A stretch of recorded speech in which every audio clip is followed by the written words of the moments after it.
and welcome to the Maryland Theater Guide. Today I have a very special guest. He is a concert pianist, and his name is Brian Ganz. Welcome to the program. Thank you, Mark. Great to be with you. So when and why did you start playing the piano? Well, my grandfather was a very fine pianist, and I can remember sitting underneath his piano when I was 3, 4 years old and watching him play with awe. And that was my first inspiration. And some friends of mine when I was a kid were studying the piano, and I remember being utterly fascinated with them when they would be practicing. But I didn't actually start taking piano lessons until I was 9, almost 10, because we didn't have a piano until I was 9. But when we got one, I jumped in head first and have hardly come up for air since. Did you have a private teacher at that time, or when did that happen? I did at 9. I mean, I fooled around on a little Magnus organ that we had that was, you know, about this size and less than 2 full octaves of keys. But it was a lot of fun, and I knew that I loved it, and I was very eager to take lessons. But I didn't actually begin lessons formally until we got a piano, and that was when I was 9. And how disciplined were you as a young person in practicing? Well, that's a good question.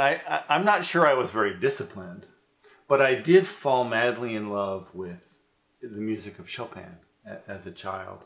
And it was really love more than discipline that took me to the piano regularly. And so I mean, I was pretty passionate about practicing because I was so eager to play this magnificent music of Chopin that I was hearing. And why do you have such a special connection to Chopin? Well, that's a good question. I don't even know really the answer to. I mean, there's a lot of mystery involved in why music is so beautiful, why it's so moving and deeply touching and engaging. There's a certain part of the answer to that I'm not even fully aware of. I think it should remain somewhat mysterious why music moves us the way it does, because that's why there is music. Words can't explain it. But I can say that Chopin's gift for melody grabbed me right away. I probably was humming tunes by Chopin immediately when I began studying piano. And his use of, although I wouldn't have had the language for it at the time, his very sophisticated harmonies grabbed me. There's something deeply kind of soulful about them and nostalgic and just extraordinarily engaging harmonies that tell a story in a way. He's a kind of magnificent storyteller through music. And that engaged me right away. The ballades are pieces that are poem-like, for example, that tell a story and that weave a kind of magic through their poetry. So he's often considered a poet of the piano, and I like to think of him also as a storyteller of the piano. So in the ballades, those gifts come together quite beautifully. They intersect, and the ballades were some of the earliest works that grabbed me. So I think it was his love of storytelling, his gift for melody, and the extraordinary use of harmony that grabbed me the most. And also as I began to be able to actually play his works, I felt a great physical pleasure. He's probably the pianist's composer of all composers, and playing his works is particularly delicious physically, and so I think that appealed to me greatly. He loved the black keys, for example. He thought the C major scale with no black keys was the hardest of all the scales, interestingly. Most of the time we think of that as the easiest scale, but for him it was the hardest scale because there were no black keys. So for him, playing black keys was particularly pleasurable. So he wrote a lot of music for the black keys. And there is something very, very physically pleasurable about playing the black keys. So that probably appealed to me as well. One last thing, this is more than you needed to know probably. One last thing is that my mother and I sometimes did calisthenics, the Chopin polonaises, when I was a kid, and I'm sure that was a lot of fun for me. So anyway, all of that added up to my immediate sort of love affair with Chopin's music, and it's hardly it's hardly diminished over the years. In regards to performing a particular musical composition, what is a pianist's job? Oh, that's a good one. Well, I would say first and foremost to dive deeply into the score and uncover its treasures, to see what nuggets of gold there are in the score. There are often indications from the composer that help us to get inside his mind or her mind, and what was the vision of the composer for this work, for this story. What kinds of sounds, where is tension created, how is it released, so I would say digging deeply into the score and serving the vision of the composer for the work is maybe job number one. Job number two, I think, is to fall deeply in love with the music ourselves, so that the story that we tell has conviction and authentic emotional flavor and power and affection and love, and we take the listener somewhere that's deeply meaningful to us, on a kind of journey, you might say, that is meaningful and satisfying and convincing to us, and we take the listener and hope to take them in essence to another dimension through our performance. Now, you mentioned that you do some research on the composer. Is there anything special, really special, that you've ever done, like maybe travel to where Chopin was born, visit his gravesite, anything special like that? Yes. Very good. Yes. I had an opportunity to visit, several opportunities to visit the grave of Chopin. He's buried in Père Lachaise Cemetery in Paris.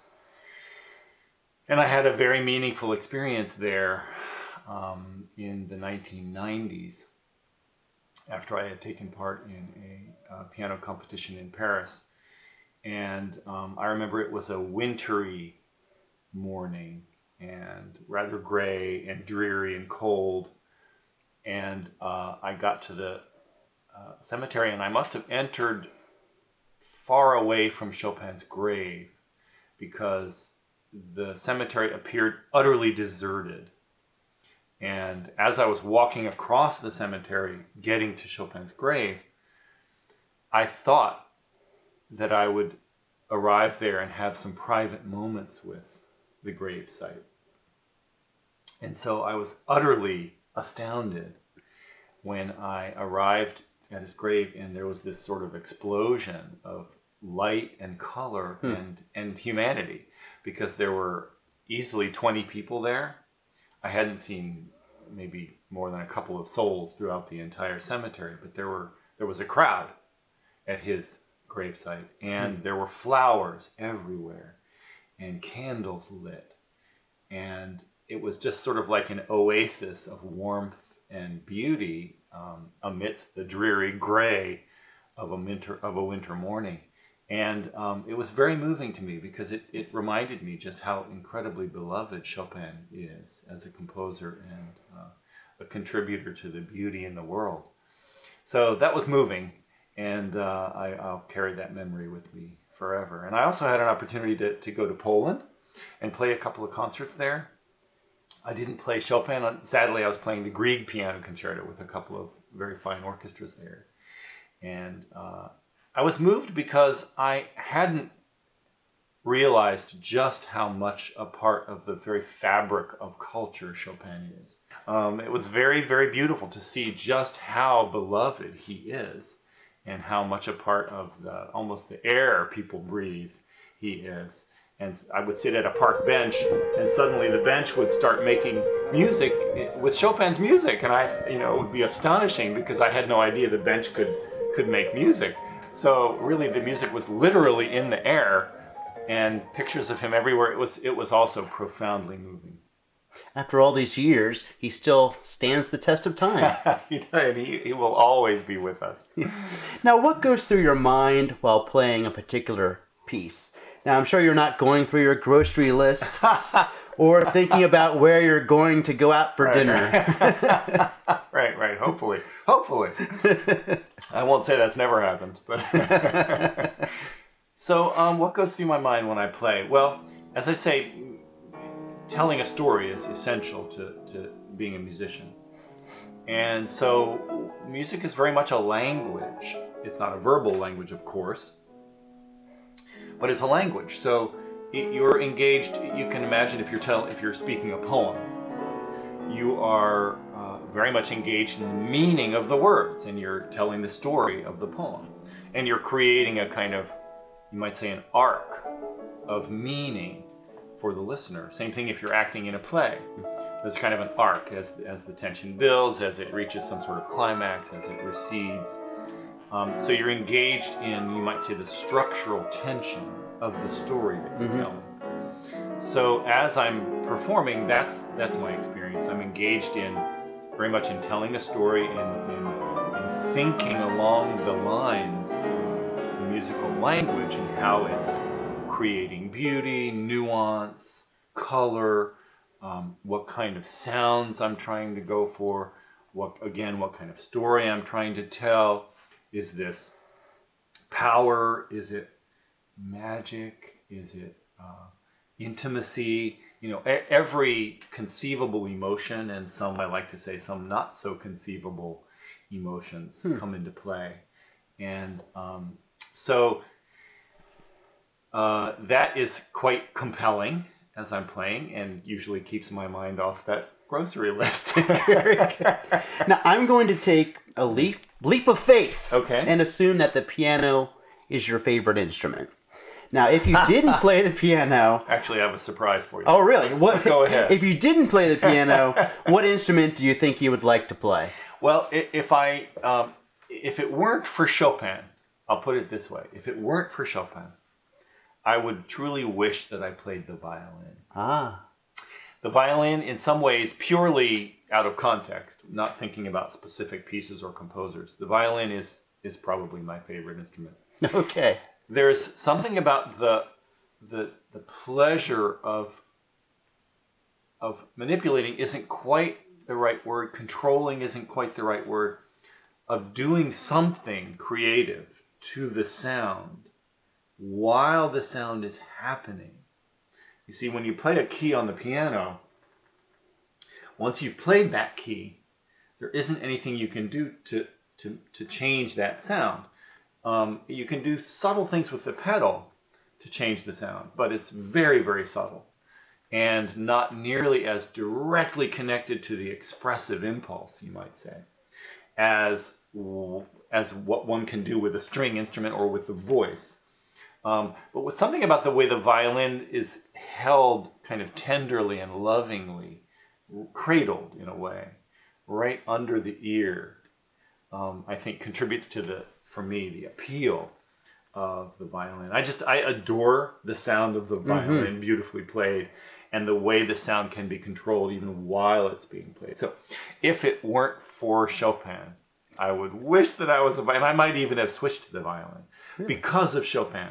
I would never have considered playing anything other than the piano. It's my passion for Chopin has been the fuel in my tank, you might say, ever since I was a kid. Now, besides being a concert pianist, you're also a teacher. Yes. How important is it to you to pass the torch to the next generation? Lovely question. Very, very important. And in some ways, maybe even more important than making music myself, although, of course, that's very important to me too. But giving... to the best of my ability, giving the gift of music to the younger generation, and sometimes not so younger generation. I have some adult students, some my age, some even older than I am, is for me incredibly important. I like the way you put that, passing the torch. That ultimately for me is profoundly satisfying just in life. How can I... and I don't, mean to sound in any way self-congratulating here, but I I take Bertrand Russell's beautiful injunction to pass the torch and to live for that purpose very deeply. That's very important to me. I don't remember the exact quote, but it's something like, the more I work, the more I live. And for me, passing the baton of a deep love of music and the ability to play the instrument is a kind of plunging into the very heart of the meaning of life, you might say. And so I think if I had the, I hope I never have this choice. I can do both now. But if I had to make a choice between being a teacher or being a performing artist, I might very well choose being a teacher. Very interesting. All right, well, thank you very much for joining us today on The Theater Guide. To learn more about Brian Ganz, please visit his website or become a Facebook fan. I'm Mark Beachy for the Maryland Theater Guide. Have a theatrical day.